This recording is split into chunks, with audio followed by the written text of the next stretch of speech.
այստեղ կան մի քանի խնդիրներ, էներգո համակարգի ամբողջ ուրեմն բալանսը, այսպես ասած, ունի եւ մինուսներ եւ պլյուսներ, այսինքն ինչ որ կազմակերպություններ ունենում են մինուսներ ֆինանսական, ինչ որ կազմակերպություններ պլյուսեր։ Հիմա հանձնաժողովի տված տեղեկանքով ստացվում է, որ մինուսներն ու պլյուսները կազմում են 0-0։ Այդպիսի բան իմ անձնական կարծիքով չի լինում, այսինքն մաթեմատիկական որևէ հաշվարկով չի կարող լինել 0-0, ինչ-որ որոշակի թիվ պետք է լինի։ Երկրորդը ուսումնասիրելու պարագայում տեսնում ենք, որ 3 միլիարդ 350 դրամ տրվելու է գնման երաշխիքով արտադրող կայանների բեռնաթափման արդյունքով տրվող փոխհատուցում, այսինքն որպեսզի հասկանալի լինի, օրինակ արևային կայաններ կան, որոնց արտադրությունը պետք է օպերատորը կանգնեցնի, հաշվի առնելով պահանջարկ առաջարկ տարբերությունը։ Այսինքն որոշակի ամիսների, որոշակի ժամերի արտադրությունը լինում է ավելի շատ, քան սպառումն է, որը խնդիր է առաջացնելու, եւ այդ կայանները այսպես բեռնաթափելու, անջատելու պայմաններում կայանների սեփականատերերը ստանալու են փոխհատուցում, որը սակագնի մեջ ներառված է։ Այս գալիս ենք այն մտքին, որ երկու ատոմակայան ենք ստեղծել, փաստորեն երկու ատոմակայանը, այսպես ասած, բաժանորդների վրա որոշակի վնաս է լինում, քանի որ պետք է փոխհատուցվեն։ Խնդիրը կայանում է նրանում, որ Երևան, Հայաստան, Իրան 400 կիլովոլտ գիծը դեռևս պատրաստ չի։ Եթե պատրաստ լիներ, սրա խնդիրը չէր լինելու եւ այդ գծով հոսանքը արտահանվելու էր Իրան։ Հաջորդ խնդիրը, որ ուզում եմ բարձրաձայնեմ, ատոմակայանի համար նախատեսվել է որպես կանխատեսվող այլ ֆինանսական եկամուտ 12.7 միլիարդ դրամ, որտեղից Աստված գիտի, խնդրեմ, որպեսզի այս հարցը տակ հանձնաժողովին, իրենք են կոմպետենտ, ես ունեմ իմ կարծիքը բնականաբար, այն պարագայում, որ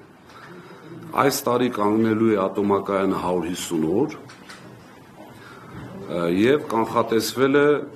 12.7 միլիարդ դրամ այլ ֆինանսական եկամուտ։ Իսկ նախորդ տարի կանգնել է 30-ից 45 օր, բայց նախատեսված է եղել ընդամենը 189 միլիոն դրամ այլ ֆինանսական եկամուտ։ Իմ կարծիքը, ինչպես նշեցի, ունեմ, թե այդ գումարը որտեղից է նախատեսվում, բայց ճիշտ կլինի այսպես ռետորական հարցի տեսքով թող հանձնաժողովը պատասխանի որտեղից։ Եվ նաև պատասխանի, թե Երևան ջեկի եւ բեցի ֆինանսական վարկային պարտավորությունները, որ այս տարի պետք է փակեին, ինչու են հետաձգել եւ հետաձգելու այսպես պայմաններում փակելու ժամանակ ինչ են անելու։ Կա երկու տարբերակ։ Կամ պետք է պետությունը սուբսիդավորի, որպեսզի վարկային պարտավորությունները փակվի, կամ սակագինը թանկանա։ Այլ տարբերակ, չգիտեմ, ինչպես պետք է այդպիսի ֆինանսական օգուտով աշխատի, որ կարողանա այդ ամբողջը փակի։ Եվ երրորդ խնդիրը այս թեմայի հետ կապված էներգետիկ մեծածախ շուկան է, որը ինքնակարգավորվող պետք է լինի, բայց իմ անձնական կարծիքով կարգավորվում է նույն հանձնաժողովի եւ պետության կողմից։ Շուկան ինչ է նշանակում, դա այսպես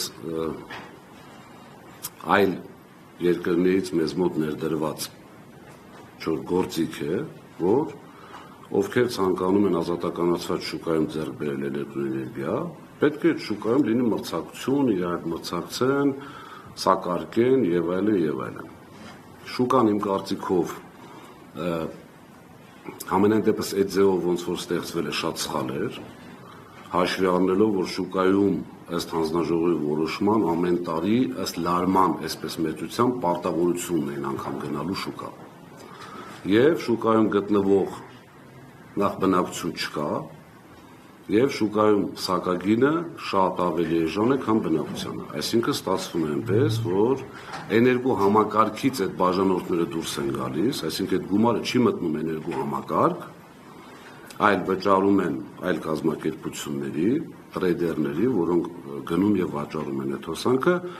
եւ ստացվում է, որ այդ մեծ կազմակերպությունները արդեն տարիներ շարունակ վճարում են շատ ավելի էժան, քան բնակությունը։ Մի խնդիր էլ գազի գնի հետ կապված, ինչպես հիշում եք, մեկ անգամ նշել եմ, հիմա ցանկանում եմ եւս մեկ անգամ կրկնել, որ գազի դոլար-դրամ տարբերությունը, որը մինչև այժմ իմ ինֆորմացիայով գործում է, այսինքն ժամանակին ֆիքսվել է տարադրամի այլ գին, եւ ինչ որ եղել է փաստացի, հիմա դե բնականաբար իջել է։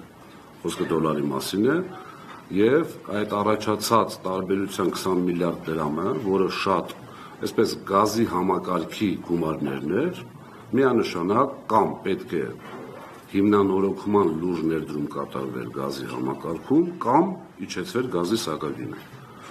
Այդ գումարը ուղղվել է էլեկտրոէներգիայի սակագին, ինչպես անցյալ տարի, այնպես էլ այս տարի զսպելու համար։